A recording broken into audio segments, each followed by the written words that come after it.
Students, हमने chapter number 3 start किया था वेरिएशंस का, और आज हम इसकी एक्सरसाइज 3.2 स्टार्ट करते हैं। इस एक्सरसाइज में आपको दो चीज़ें देखने को मिलेंगी, एक होगा वेरीज डायरेक्टली और एक होगा वेरीज इन्वर्सली। तो ये क्या होता है, सबसे पहले हम इस पर डिस्कस कर लेते हैं और उसके बाद हम एक्सरसाइज की तरफ मूव करेंगे। अब वेरीज डायरेक्टली और वेरीज इन्वर्सली की बात करें तो सबसे पहले हम देखते हैं कि ये साइन क्या होता है, क्योंकि वेरीज डायरेक्टली और वेरीज इन्वर्सली में इस साइन का इन्वॉल्व होना ज़रूरी होता है और ये इन्वॉल्व भी होता है। तो इस साइन को क्या कहते हैं?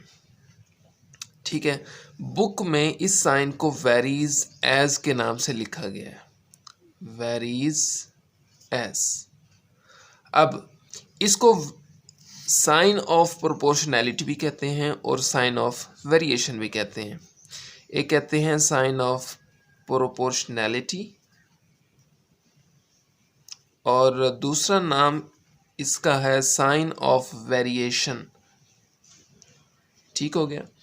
अब वेरिएशन की दो टाइप्स हो सकती हैं, एक होती है डायरेक्ट वेरिएशन या उसे डायरेक्ट प्रोपोर्शनल भी कहते हैं, और एक होती है इन्वर्स वेरिएशन या इन्वर्स प्रोपोर्शनल।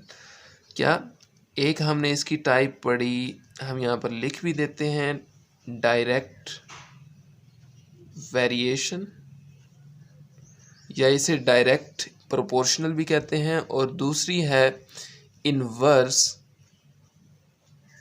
वेरिएशन। सॉरी, यहाँ स्पेलिंग की मिस्टेक हो गई, तो आप समझ जाइएगा। वेरिएशन की दो टाइप्स हैं, डायरेक्ट वेरिएशन और इन्वर्स वेरिएशन।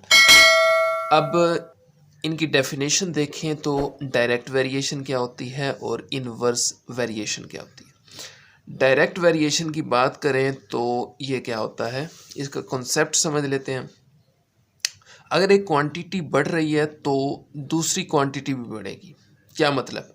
फॉर एग्जांपल, हमारे पास y है और ये प्रोपोर्शनल का साइन आ गया और ये है x। अब मैं समझ लेता हूँ कि ये y क्वांटिटी कोई भी हो सकती है और ये x क्वांटिटी एनीवन कोई भी हो सकती है। अगर y क्वांटिटी बढ़ रही है तो x क्वांटिटी भी बढ़ेगी। हम डायरेक्ट वेरिएशन की बात कर रहे हैं। अगर y बढ़ेगा तो x भी बढ़ेगा। अब इसका उलट कर दें तो अगर y कम होगा तो x भी कम होगा। अब इसे पढ़ेंगे कैसे? y डायरेक्ट प्रोपोर्शनल है x के, कि y बढ़ता है तो x बढ़ता है, अगर y कम होता है तो x की वैल्यू भी कम होती है, x की क्वांटिटी भी कम होती है। ये समझ आ गया आपको। अब इन्वर्स वेरिएशन की बात करते हैं। इन्वर्स का मतलब होता है उलट, इसके रिवर्स हो जाना। अब इससे क्या मुराद है? फॉर एग्जांपल, हमारे पास है y और ये आ गया प्रोपोर्शनल का साइन, और ये है हमारे पास इन्वर्स। इसका इन्वर्स क्या होगा? 1/x। इसका कॉन्सेप्ट समझें आप गौर से। अब इसमें क्या है कि अगर y की वैल्यू बढ़ती है तो इसमें क्या होगा? x की वैल्यू कम होगी। एक चीज़ बढ़ेगी तो दूसरी क्या होगी? कम होगी। अगर यहाँ पर y की वैल्यू कम होती है तो x की वैल्यू इंक्रीज करेगी, बढ़ेगी। मतलब क्या हुआ? y इन्वर्सली प्रोपोर्शनल है 1/x के। आई थिंक आपको इसका कॉन्सेप्ट समझ आ चुका होगा। अब हम क्या करते हैं, एक्सरसाइज की तरफ मूव करते हैं। इंशाल्लाह आपको उन तमाम क्वेश्चंस का कॉन्सेप्ट भी क्लियर हो जाएगा। इस एक्सरसाइज का क्वेश्चन नंबर 1 देखें। इसमें कहता है कि इफ़ y वेरीज डायरेक्टली, ये देखिए मैंने आपसे पहले भी कहा था, उसमें इस एक्सरसाइज में दो चीज़ों का जिक्र होगा, वेरीज डायरेक्टली और आगे आएगा वेरीज इन्वर्सली। तो इसमें कहता है varies directly as x and y is equal to 8 when x is equal to 2 find. ये आपको डाटा दिया हुआ है, कहता है कि आपने इसके 3 पार्ट्स जो हैं ये फाइंड करने हैं। फर्स्ट पार्ट देखें, y in terms of x, y की वैल्यू फाइंड करनी है इन टर्म्स ऑफ x में। सेकंड पार्ट कहता है y when x is equal to 5, y आपने फाइंड करना है जबकि आपको x की कीमत दी गई है 5। थर्ड पार्ट में कहता है कि x when y is equal to 28, x आपने फाइंड करना है जबकि y की वैल्यू आपको दी गई है 28। तो सबसे पहले तो हम ये वाला अमल करते हैं। इसमें कहता है y डायरेक्टली प्रोपोर्शनल है x के और आपको y और x की वैल्यूज़ गिवन है। तो देखते हैं हम क्या कहते हैं। इसमें हमें कहा गया कि y डायरेक्टली प्रोपोर्शनल है x के। ठीक है, हमने लिख दिया। अब अगली बात क्या करनी है इसमें, जब इस साइन को हम ख़त्म करते हैं या इग्नोर करते हैं तो इक्वल का साइन आता है और इसकी जगह पर एक कांस्टेंट वैल्यू है के, वो आ जाती है। के इज़ कांस्टेंट ऑफ प्रोपोर्शनैलिटी। ठीक है, जब भी आप इस साइन को ख़त्म करेंगे, चाहे वो इन्वर्सली प्रोपोर्शनल हो, चाहे वो डायरेक्टली प्रोपोर्शनल हो, तो के आएगा वहाँ पर। तो इसे हम क्या देते हैं, ये हमारे पास इक्वेशन नंबर 1 है। अब अगर आप गौर करें तो इस स्टेटमेंट में हमें y की कीमत दी गई है और x की वैल्यू दी गई है। तो हम क्या करते हैं, यहाँ पर y की और यहाँ पर x की अगर वैल्यू पुट करते हैं तो हमारे पास k की वैल्यू आ जाएगी। तो हम पुट करते हैं यहाँ पर स्टेटमेंट की सूरत में मैंने लिख भी दिया है, putting y is equal to 8 and x is equal to 2 in equation number 1। तो y की जगह पर 8 पुट करें तो ये आ गया 8 इज इक्वल टू के इंटू एक्स की जगह पर हमने क्या पुट करना है 2, ये पुट कर दिया हमने 2। चूँकि हम के की वैल्यू फाइंड कर रहे हैं तो 2 यहाँ आकर डिवाइड हो जाएगा। हम रखते हैं के को राइट साइड पर, 8/2। अब इसे कैंसिल करेंगे तो ये आएगा 4। ये हमारे पास के की वैल्यू आ चुकी है इज इक्वल टू 4। अब हमने क्या करना है, अब जो हमारे पास ये पार्ट्स गिवन है, फर्स्ट पार्ट इसका देखें तो y in terms of x, सबसे पहले हम ये फाइंड करते हैं, उसके बाद सेकंड पार्ट फाइंड करेंगे और फिर थर्ड पार्ट। एक बात याद रखिएगा, ये जो हमने प्रोसेस किया है ये वाला, ये आपने हर पार्ट में अलग अलग लाजमी करना है। तो मैंने एक दफ़ा किया है तो मैं बार बार नहीं करूँगा। आपने क्या करना है, जब भी एग्ज़ामिनेशन में बैठेंगे, आप पेपर सोल्व करेंगे तो आपने ये वाला पार्ट, अगर ये तीनों पार्ट्स आ जाते हैं तो ये हिस्सा आपने हर पार्ट के साथ अलग अलग लाजमी करना है। अगर आप एक ही दफ़ा करेंगे तो आपको नंबर भी कम मिलेंगे। आपने क्या करना है, ये वाला जो पार्ट मैंने किया है इस पार्ट में भी अलग से करना है, इसमें भी अलग से करना है और इस थर्ड पार्ट में भी अलग से करना है। तो मैं क्या करता हूँ, इस फर्स्ट पार्ट को डायरेक्ट सॉल्व करूँगा। ये वाला मैंने एक ही दफ़ा सॉल्व किया है बस। पार्ट 1 देखें इसका, y in terms of x, कहता है कि y की वैल्यू फाइंड करनी है आपने इन टर्म्स ऑफ x में। तो हमारे पास एक इक्वेशन नंबर 1 थी जो हमने बनाई थी, कौन सी थी, y is equal to k x. ये हम यूज़ करेंगे। उसके बाद k की वैल्यू भी हमें पता है, k की वैल्यू क्या आई हमारे पास 4 हम इस k की जगह पर पुट करेंगे तो हमारे पास आंसर आ जाएगा simple y in terms of x। तो मैं क्या करता हूँ यहाँ पर, ये मैंने यहाँ पर लिख भी ली है equation number 1 y is equal to k x, और स्टेटमेंट की सूरत में भी लिख दिया है putting value of k is equal to 4। तो k की जगह पर मैं 4 पुट कर देता हूँ सिंपली। तो मेरे पास आंसर आ चुका है y का y in terms of x। ये मेरे पास क्या है, फर्स्ट पार्ट का आंसर है।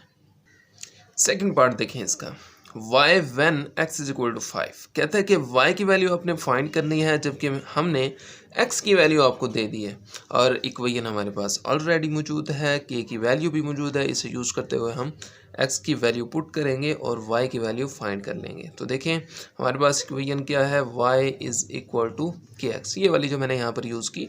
अब देखें हमारे पास k की वैल्यू भी मौजूद है और x की उसने खुद दे दी है। तो हम क्या करते हैं, यहाँ पर पुट कर देते हैं सिंपली।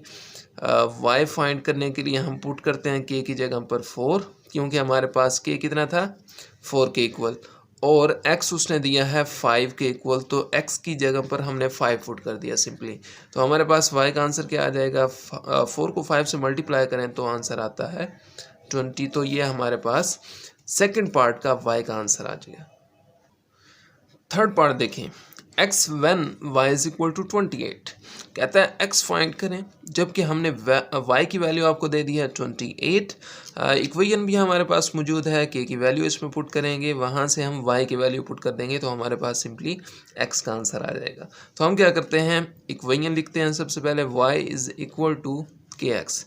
अब k की वैल्यू हम जानते हैं 4 है, y की उसने 28 दी है तो हम पुट कर देते हैं यहाँ पर।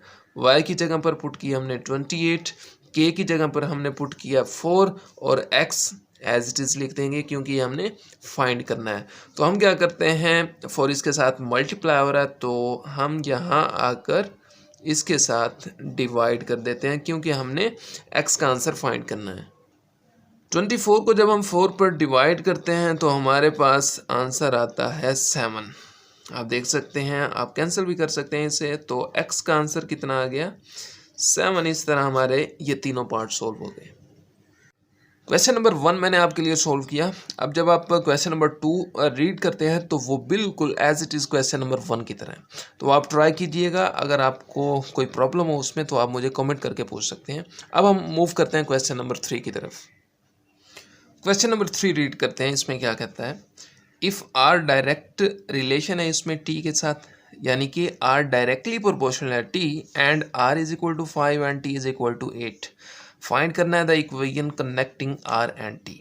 ओके, और उसके बाद हमने क्या फाइंड करना है, आल्सो फाइंड आर करना है जब हमें टी की वैल्यू दी गई है 64 एंड टी फाइंड करना है जब हमें आर की वैल्यू दी गई है 20। तो बहुत ही सिंपल है, हम सबसे पहले क्या करते हैं, यहाँ तक सोल्व करते हैं, उसके बाद ये वाली चीज़ हम फाइंड करेंगे। तो इसमें क्या है, डायरेक्ट रिलेशन हमें दिया गया है, हम लिख देते हैं यहाँ पर सिंस हमें दिया गया है आर डायरेक्टली प्रोपोर्शनल है टी के। अब जैसे हमने फर्स्ट क्वेश्चन में किया, इस साइन को जब हम इग्नोर करते हैं या ख़त्म करते हैं तो इसकी जगह पर क्या आता है के और साथ है इसके टी। इसे हमने इक्वेशन नंबर 1 का नाम दे दिया। अब जैसा कि आप जानते हैं हमें यहाँ पर r की वैल्यू और t की वैल्यू दी गई है, तो हम सिंपली यहाँ पर पुट करते हैं।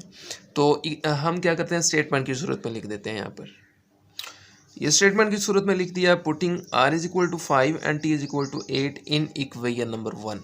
तो r की जगह पर 5 पुट करें, ये कर दिया 5 पुट के एज इट इज़, क्योंकि ये हम फाइंड कर रहे हैं, और t की जगह पर हम पुट कर देते हैं 8, ये हमने पुट कर दिया 8। अब के हम फाइंड कर रहे हैं तो 8 जो है यहाँ आकर डिवाइड हो जाएगा, के इधर रखा, 5 के नीचे आकर 8 डिवाइड हो गया। तो हमारे पास इस तरह से के की वैल्यू आ जाती है। अब हम क्या करते हैं, इस के की वैल्यू को इक्वेशन नंबर 1 में पुट कर देते हैं। 5/8 इस जगह पर पुट करें तो क्या बनेगा, यहाँ पर कर देते हैं। देखें, r इज़ इक्वल टू के की जगह पर हम पुट कर रहे हैं 5/8 और t एज इट इज़ इसके साथ लिख देंगे। तो इसे हम इक्वेशन नंबर 2 का नाम दे देते हैं। अब जो हम नेक्स्ट पार्ट करने वाले हैं इसका, ये वाला, also find r when t is equal to 64 and t find करना है when r is equal to 20। तो ये जो चीज़ें हमने यहाँ पर वैल्यूज़ पुट करनी है, तो इस इक्वेशन को यूज़ करते हुए हम आंसर्स को फाइंड करेंगे। तो हम सबसे पहले क्या करते हैं, आर फाइंड करते हैं जब हमें टी की वैल्यू दी गई है 64। ये मैंने यहाँ पर शो भी कर दिया है, आर हम फाइंड कर रहे हैं तो टी हमें दिया गया है 64। तो इक्वेशन 2 में हम इनको पुट करते हैं टी की वैल्यू को, और आर हम यहाँ से फाइंड कर लेते हैं। तो हम लिखेंगे यहाँ पर इक्वेशन 2 बिकम्स, तो क्या बनेगी इक्वेशन 2, हम देख लेते हैं। यहाँ पर दोबारा से लिख भी देते हैं equation number 2, r is equal to 5/8 t की वैल्यू यहाँ पर पुट करें तो r is equal to 5/8, t की वैल्यू हमारे पास है 64, ये हमने पुट कर दी। अब यहाँ से देखें तो कैंसिल होती है वैल्यू, 8/8 से 64 होता है। 5 को 8 के साथ मल्टीप्लाई करें तो हमारे पास सिंपली r का आंसर आ चुका है 40, और यही हमने r फाइंड करना था। अब हमने क्या फाइंड करना है, दोबारा दिखा देता हूँ आपको। हमने t फाइंड करना है जबकि हमें r की वैल्यू दी गई है 20। मैंने लिख भी दिया है, t फाइंड करना है और r हमें दिया गया है यहाँ पर 20। तो इक्वेशन 2 क्या बन जाएगी, इक्वेशन 2 हमने यहाँ पर दोबारा लिख देते हैं। चलें, r इज इक्वल टू 5/8 और ये आ गया t हम फाइंड कर रहे हैं और r की वैल्यू हमें दी गई है, तो हम 20 यहाँ पर पुट करते हैं r की जगह पर, और दूसरी साइड पर है 5/8 t हम फाइंड कर रहे हैं। तो अब हम क्या करते हैं, 5/8 को हम लेफ़्ट साइड पर शिफ्ट करते हैं क्योंकि हमने t की वैल्यू को फाइंड करना है। आप क्या करें, t को यहाँ पर रहने दें और 20 ऑलरेडी मौजूद है। यहाँ पर देखें 8 क्या हो रहा है, यहाँ पर डिवाइड हो रहा है। अगर यहाँ पर लेकर आएंगे तो यहाँ पर मल्टीप्लाई हो जाएगा, और 5 यहाँ पर क्या हो रहा है, मल्टीप्लाई हो रहा है, तो यहाँ आकर डिवाइड हो जाएगा इसके साथ। तो t की वैल्यू हमारे पास क्या आने वाली है, सिंपली हम क्या करते हैं, इसे कैंसिल करेंगे तो ये आएगा 4। 5 के साथ कैंसिल किया 20 को। अब 8 को 4 के साथ मल्टीप्लाई कर दें तो सिंपली हमारे पास t का आंसर आने वाला है t इज़ इक्वल टू 32। और यही दो चीज़ें हमने फाइंड करनी थी, एक r की वैल्यू फाइंड करनी थी जो कि आई 40 और एक t की वैल्यू फाइंड करनी थी जो कि आई 32। और ये हमारा क्वेश्चन कंप्लीट हुआ। क्वेश्चन नंबर 5 देखिए। क्वेश्चन नंबर 4 और 5 और 6 ये तीनों बिल्कुल सेम है। मैंने आपके लिए क्वेश्चन नंबर 5 सेलेक्ट किया है। आप ये क्वेश्चन समझ लें तो आप क्वेश्चन नंबर 4 और 6 इजीली कर सकते हैं। तो ये समझें सबसे पहले, इफ़ v डायरेक्टली प्रोपोर्शनल है r क्यूब के एंड v आपको दिया गया है 5 and when r is equal to 3, v और r की वैल्यूज़ दी गई हैं। कहता है फाइंड करना है आपने r को जबकि v आपको दिया गया हो 625। तो बहुत इजी क्वेश्चन है, आप गौर से समझिएगा। हम लिखेंगे सिंस, चूँकि हमें यहाँ पर दिया गया है v डायरेक्टली प्रोपोर्शनल है r क्यूब के, इस साइन को हम जब ख़त्म करेंगे तो हमारे पास कांस्टेंट आएगा k और ये r क्यूब। इसे हम इक्वेशन नंबर 1 का नाम दे देते हैं। आगे उसने क्या कहा, हमें v की वैल्यू दे दी है हमने 5 और r की वैल्यू भी दे दी है उसने 3। सिंपली इसमें पुट करनी है तो k का इसमें आंसर आएगा, k की वैल्यू आ जाएगी। तो हम यहाँ पर स्टेटमेंट की सूरत में लिखते हैं। ये मैंने लिख दिया है स्टेटमेंट की सूरत में, putting v is equal to 5 and r is equal to 3 in equation number 1। v की जगह पर 5 पुट करें, यह आ गया 5 के हम फाइंड कर रहे हैं और r की जगह पर हमने 3 पुट करना है और इसका क्यूब भी है यहाँ पर देखें, ठीक है। अब ये आ गया 5, ये k लिख दिया और 3 का क्यूब जब ओपन करते हैं, 3 का क्यूब मतलब 3 को 3 टाइम्स मल्टीप्लाई करना, तो ये होता है 27 के इक्वल। अब k की वैल्यू हम फाइंड कर रहे हैं तो k यहाँ पर रखा 5 और 27 यहाँ आकर डिवाइड हो गया, तो इस तरह से हमारे पास k की वैल्यू भी आ गई। अब हम करते क्या हैं, इस k की वैल्यू को इक्वेशन 1 में पुट कर देते हैं तो हमारे पास इक्वेशन नंबर 2 बन जाएगी, जैसे हमने क्वेश्चन नंबर 3 किया था। तो इस k की वैल्यू को पुट करें हम इक्वेशन नंबर 1 में तो आ जाएगा v is equal to, k की वैल्यू हमारे पास क्या आई है 5/27 और आगे हमारे पास दिया गया है r क्यूब।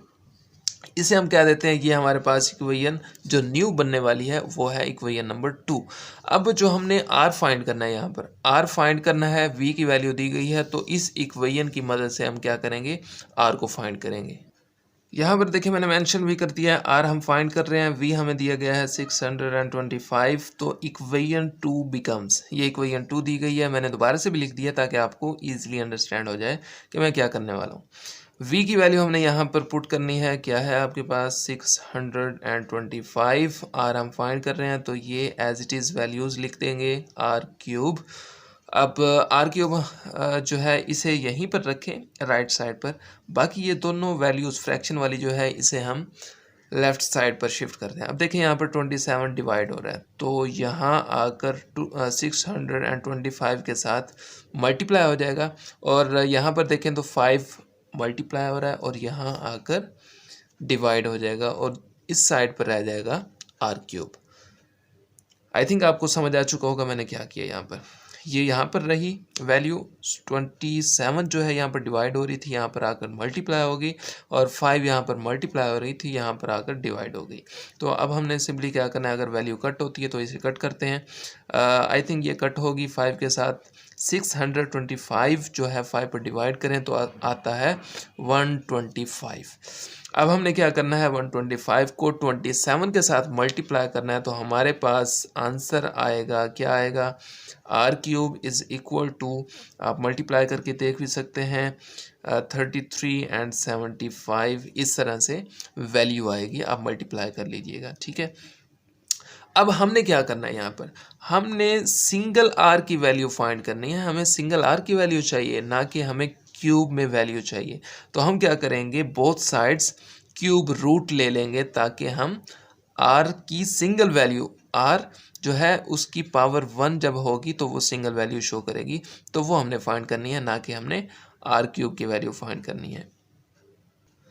यहाँ देखें तो मैंने स्टेटमेंट की सूरत में भी लिख दिया है taking cube root on both sides, तो यहाँ पर हम क्यूब रूट लेंगे, r क्यूब, इसका क्यूब रूट लिया तो यहाँ पर ये 3 आया और यहाँ से 3 3 7 5 और इसका भी क्यूब रूट ले लिया। अब क्या करना है, अब इसे क्यूब रूट को जब हम इग्नोर करते हैं, ये आ गया 3, ये आ जाएगी पावर में 1/3 और यहाँ से 3375 का जब हम मल्टीपल देखते हैं तो आप देख सकते हैं 15 × 15 × 15, ये मैंने ऑलरेडी कर रखा है तो आप भी लाजमी प्रैक्टिस कीजिएगा। ये मैंने रफ पर लिखा है, 15 को 15 के साथ मल्टीप्लाई करें, फिर 15 के साथ मल्टीप्लाई करें, यानी 3 दफ़ा मल्टीप्लाई करना है क्योंकि हम क्यूब यहाँ पर ले रहे हैं ताकि 3 के साथ कैंसिल हो जाए। इसकी पावर 1 है, इसकी पावर 1 है और इसकी पावर भी 1 है। इन तीनों को जब आप मल्टीप्लाई करते हैं तो ये वाली वैल्यू आपके पास आएगी। आप करके लाजमी देखिएगा। तो मैं यहाँ पर डायरेक्ट लिख देता हूँ 15 की पावर 3, क्योंकि 15 को 3 टाइम्स मल्टीप्लाई करेंगे तो हमारे पास ये वैल्यू आएगी। और इसे जब हम इसमें लिखेंगे पावर में आ जाएगा ये 1/3। आप डायरेक्ट भी इसे कैंसिल कर सकते हैं इस तरह से, या इसे दूसरी तरह से भी कर सकते थे। किस तरह से, मतलब आप इसको ब्रैकेट को ख़त्म करके मल्टीप्लाई का साइन आ जाता है, इस तरह से भी मल्टीप्लाई कर सकते हैं। 3 × 1/3, यहाँ पे भी कट हो सकता है, यहाँ पर भी कट हो सकता है, कोई इशू नहीं है। तो हमारे पास सिंपली r की वैल्यू आ चुकी है, r = 15 और यही हमने फाइंड करनी थी, r = 5।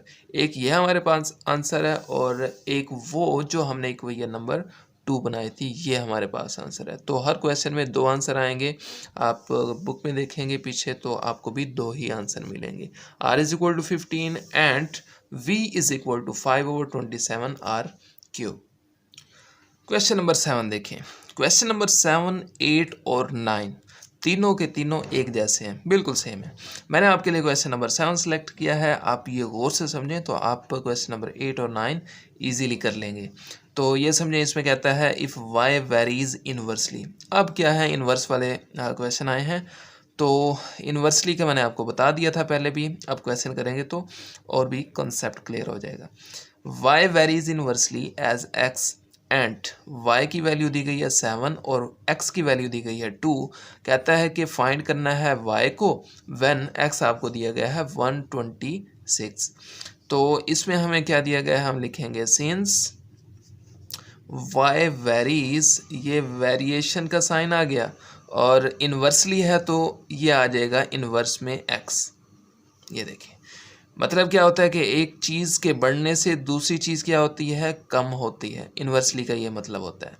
तो आई थिंक आपको ये समझ आ चुका होगा। अब हम क्या करते हैं, इस साइन को ख़त्म करते हैं तो हमारे पास यहाँ पर आ जाएगा k/x, इस तरह से। ठीक है, इसे हम जैसे पहले इक्वेशन नंबर 1 का नाम दे देते हैं, अब भी इक्वेशन 1 का नाम दे देते हैं। तो अब हमने क्या करना है, हमें y की वैल्यू भी दी गई है यहाँ पर और x की भी दी गई है, तो यहाँ पर हम पुट कर देते हैं सिंपल। यहाँ पर वैल्यूज पुट करते हैं। मैंने स्टेटमेंट की सूरत में लिख दिया है putting y = 7 and x = 2 in equation number 1।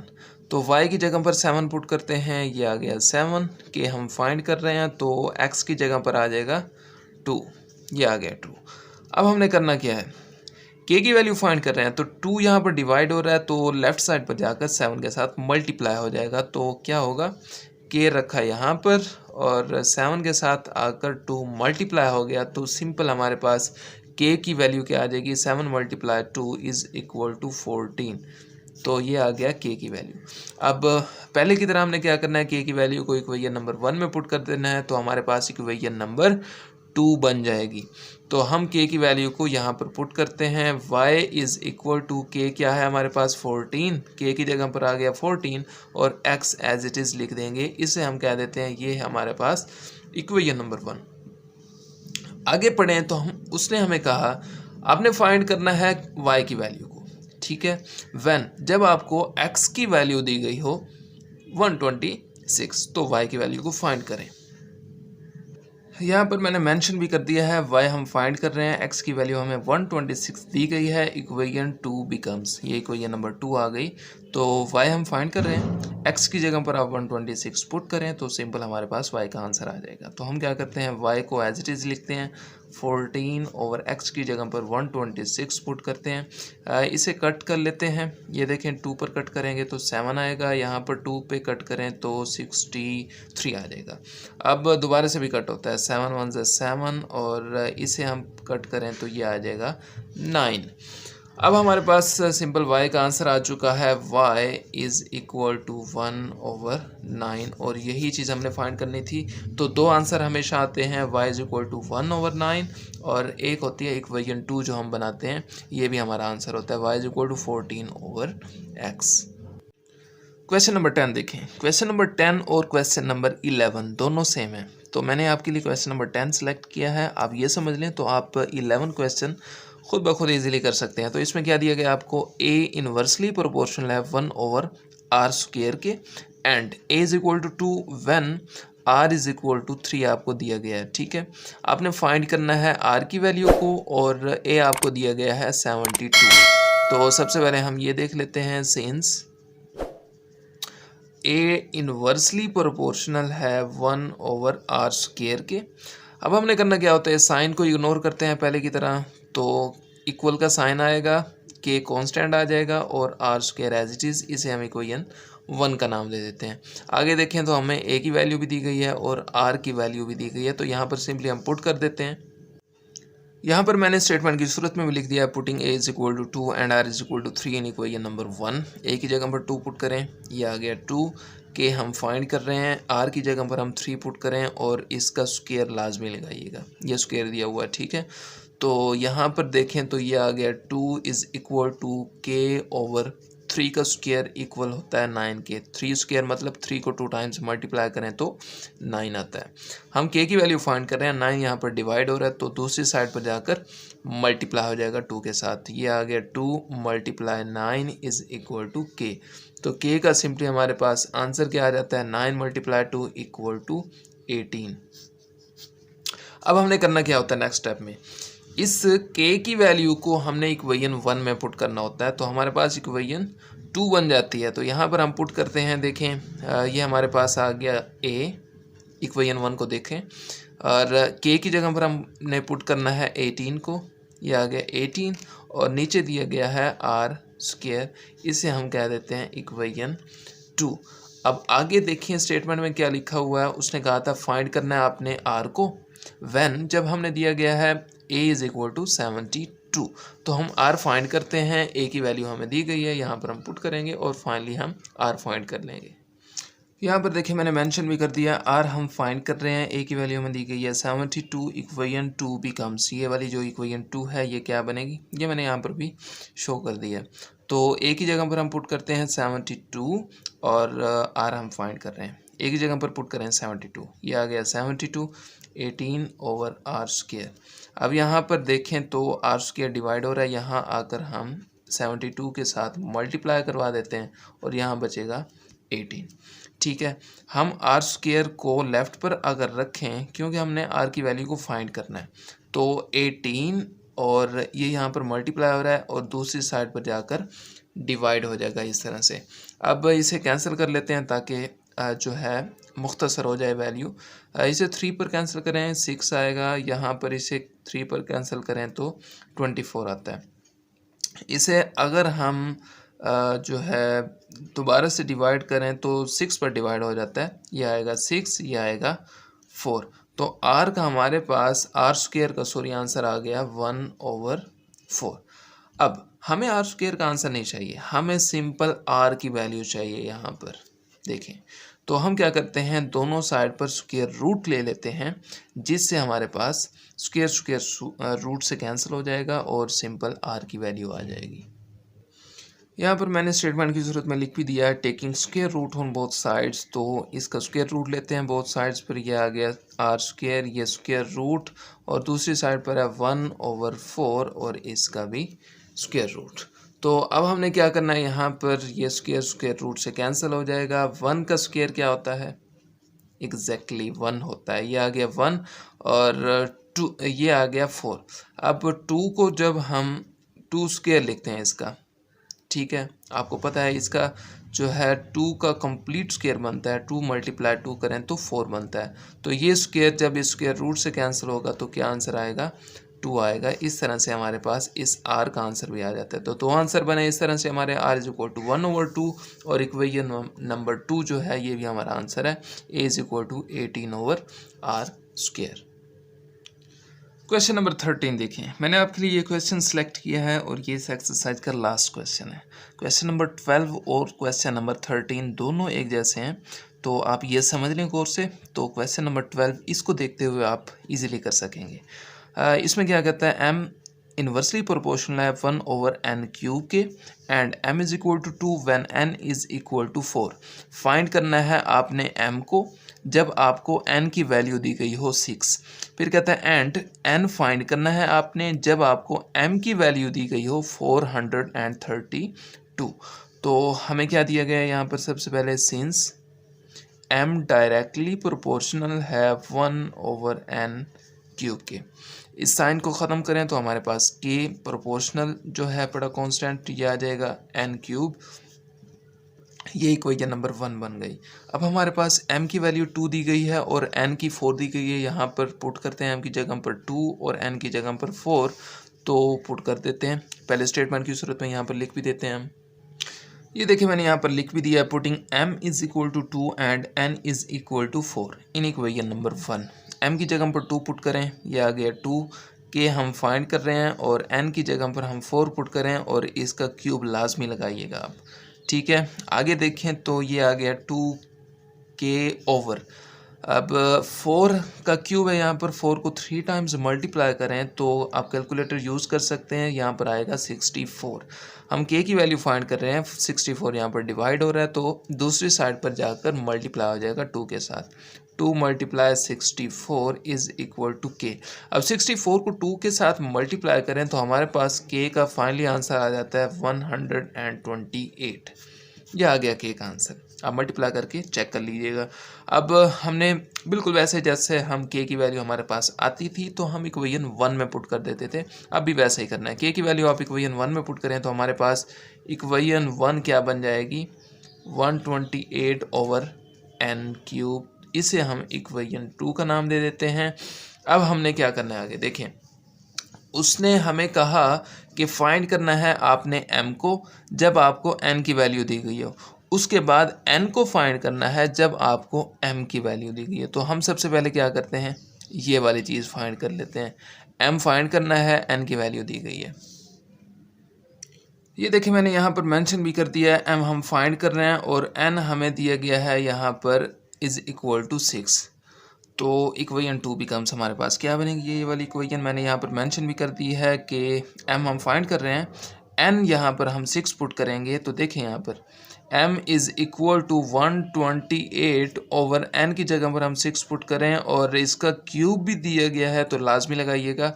अब हम जानते हैं, क्या जानते हैं, 6 को 3 टाइम्स मल्टीप्लाई करें तो हमारे पास क्या आएगा, m इज़ इक्वल टू 128/6 को 3 टाइम्स मल्टीप्लाई करें तो आता है 216। आप कैलकुलेटर यूज़ करें तो आपके पास ये आंसर आएगा।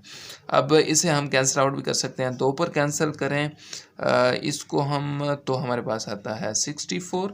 इसको हम 2 पर कैंसिल करें तो हमारे पास आता है 108। दोबारा से 2 पर हम कैंसिल कर सकते हैं, ये आएगा 32। इसे दोबारा 2 पर डिवाइड करें तो हमारे पास आएगा 54। इसे दोबारा से हम 2 पर भी डिवाइड कर सकते हैं, आएगा 16।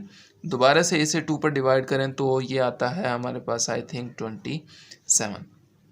इसे मज़ीद डिवाइड नहीं कर सकते तो m का फाइनली हमारे पास आंसर आ गया 16/27 और यही हमने m की वैल्यू को फाइंड करना था। अब हमने क्या करना है, यहाँ पर ऊपर जाकर दिखाता हूँ आपको। अब हमने फाइंड करना है ये वाला पार्ट, इसमें n को फाइंड करना है और m की वैल्यू हमें दी गई है। ये देखिए मैंने यहाँ पर मेंशन भी कर दिया है, n फाइंड करना है, m हमारे पास दिया गया है 432। तो इक्वेशन 2 बिकम्स इक्वेशन 2 मेंशन किया यहाँ पर, m is equal to 128/n³। तो m की वैल्यू को यहाँ पर पुट करते हैं, 432 इज इक्वल टू 128/n³। तो हम क्या करते हैं, n³ यहाँ पर डिवाइड हो रहा है, यहाँ आकर 432 के साथ मल्टीप्लाई हो जाएगा, दूसरी तरफ बचेगा 128। अब क्या करें, n क्यूब को यहाँ पर रखें, 128 ओवर ये आकर यहाँ पर डिवाइड हो जाएगा इस तरह से। अब इसे डिवाइड करते हैं सिंपल हम, ताकि छोटी वैल्यू हमारे पास बच जाए और क्यूब लेने में आसानी हो, क्योंकि हमें क्यूब नहीं चाहिए, हमें सिर्फ n की वैल्यू चाहिए। तो ये 2 पर डिवाइड करें तो हमारे पास 64 आता है, इसे 2 पर डिवाइड करें तो हमारे पास 216 आता है, दोबारा से 2 पर डिवाइड हो सकता है, ये आएगा 32, दोबारा से इसे 2 पर डिवाइड करें, ये आएगा हमारे पास 108, इसे दोबारा से डिवाइड करें 16 आएगा, इसे दोबारा से डिवाइड करें तो ये हमारे पास आता है आई थिंक 64, इसे दोबारा से डिवाइड कर सकते हैं, ये आएगा 8, ये आएगा यहाँ पर हमारे पास 27। ठीक है, इसे मज़ीद डिवाइड नहीं कर सकते तो हमारे पास n क्यूब आ गया इज़ इक्वल टू 8/27। अब यहाँ पर n क्यूब है, हमने n सिंगल n की वैल्यू लेनी है, n क्यूब की हमें नहीं चाहिए। तो हम क्या करेंगे, इस क्यूब को ख़त्म करने के लिए बोथ साइड्स पर क्यूब रूट ले लेंगे। यहाँ पर देखिए मैंने स्टेटमेंट की सूरत में मेंशन कर दिया है, क्यूब रूट हम बोथ साइड्स पर ले रहे हैं, तो ये आ गया n इसका cube root is equal to 8/27 का होल क्यूब रूट। ठीक है, अब यहाँ से देखें तो n का क्यूब, इसे हम पावर में शिफ्ट करें तो 1/3 बन जाएगा, और यहाँ से देखें तो 8/27 का होल इसकी पावर में शिफ्ट कर देते हैं, ये भी 1/3 बन जाएगी। यहाँ से डायरेक्ट भी आप इसे कैंसिल कर सकते हैं, तो काफ़ी बच्चे होते हैं जिन्हें प्रॉब्लम होती है यहाँ पर समझ नहीं आती, तो मैं इस तरह से कैंसिल कर देता हूँ क्योंकि ये आपस में मल्टीप्लाई हो रही हैं, इज़ इक्वल टू। अब इनका अलग अलग भी हम ले लेते हैं क्यूब रूट, इस तरह से 1/3 एंड ओवर लिखते हैं 27 की 1/3, क्योंकि यहाँ पर होल ब्रैकेट का 1/3 है तो अलग अलग भी इस तरह से लिख सकते हैं। यहाँ से देखें ये आपस में कैंसिल हो गई, तो हमारे पास n इज़ इक्वल आ गया। अब यहाँ से देखें तो हम जानते हैं 8 है और यहाँ पर 27 है, 2 की पावर 3 इज़ इक्वल होती है 8 के, और यहाँ पर 3 की पावर 3 इक्वल होती है 27 के। तो मैं यहाँ पर लिख सकता हूँ 8 की जगह पर 2 की पावर 3 और इसकी पावर है 1/3, और 27 की जगह पर मैं लिख सकता हूँ 3 की पावर 3 और इसकी पावर है यहाँ पर 1/3। अब यहाँ पर मज़ीद सोल्व करें तो n is equal to 2 3 multiply 1/3, क्योंकि आपस में मल्टीप्लाई हो रही हैं पावर्स, और यहाँ से नीचे भी ऐसे ही कर देते हैं 3 मल्टीप्लाई 1/3, यहाँ से 3 से कैंसिल, यहाँ 3 से कैंसिल, तो हमारे पास सिंपली आंसर n का आ जाता है 2/3। अब यहाँ हमारे पास 3 आंसर आए हैं, कौन कौन से दिखा देता हूँ आपको। n इज़ इक्वल टू 2/3, और उसके बाद हमने फाइंड किया था यहाँ से m का आंसर 16/27, और एक हमारे पास जो पहले की तरह इक्वेशन नंबर 2 हमारा आंसर रही है, ये भी हमारा आंसर है, m is equal to 128/n³। इस तरह से हमारा ये क्वेश्चन भी कंप्लीट हुआ। तो ये थी हमारी एक्सरसाइज 3.2। एक्सरसाइज बहुत इजी है, बट ये आपके लिए तब तक मुश्किल रहेगी जब तक आप इसकी प्रैक्टिस नहीं करेंगे। मेरी आपसे रिक्वेस्ट है आप लेक्चर को गौर से सुने, ठीक है, और हर क्वेश्चन को आप अपने हाथ से लाजमी कीजिएगा। अगर आपको कोई इशू हो इस एक्सरसाइज के किसी भी क्वेश्चन में तो आप मुझसे कमेंट करके पूछ सकते हैं, इंशाल्लाह मैं आपको उसका आंसर भी करूँगा। इंशाल्लाह नेक्स्ट लेक्चर में मुलाकात होगी, तब तक के लिए अल्लाह हाफिज़।